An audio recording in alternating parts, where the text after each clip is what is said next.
Communicating to old and young people alike, no matter what country I'm in, no matter what culture I am, no matter what social, economical status I'm in, it's the same struggle, it's the same situation. We just want to feel like we belong in connection. We are longing for human connection.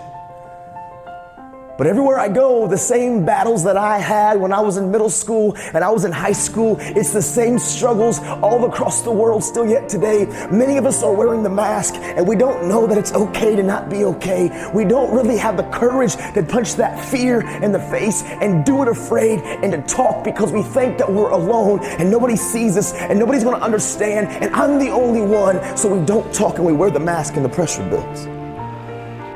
But if we don't have the tools to understand that it's okay to not be okay, we find ourselves building this protection wall of not letting anybody in. That I needed to change the way I think. Change the way you think, you can change you. Feed what you want to grow, starve what you want to die. And I began to process that. Every single day, I would write those dreams, those goals down. I didn't let my mind have places and spaces for idle thoughts and moments. I didn't start kicking it with the guys in the prison that were on the same old lifestyle as me.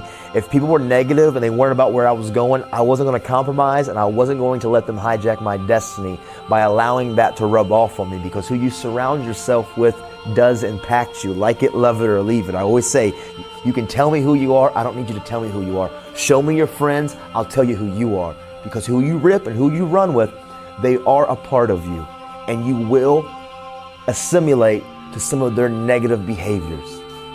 No, I'm here to help. I understand that. I'm not saying you got to cut people off, but they can't be in that inner circle if you're trying to change and they ain't about the right. Just being real. You got one life. You got to be careful who you put in that circle. You know how I've learned who real friends are? Real friends aren't the ones that support you when you're struggling. Because most people will support you when you're struggling because they're struggling and you relate, you have a common denominator. Real friends are the ones that want to cheer you on when you're winning.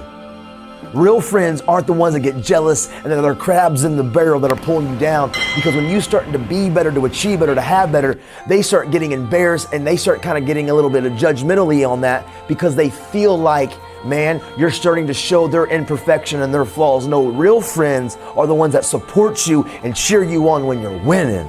That's who you want in your circle. And that's kind of who I began to put around me. People that wanted to see me win, not people that just wanted to support me when I was struggling.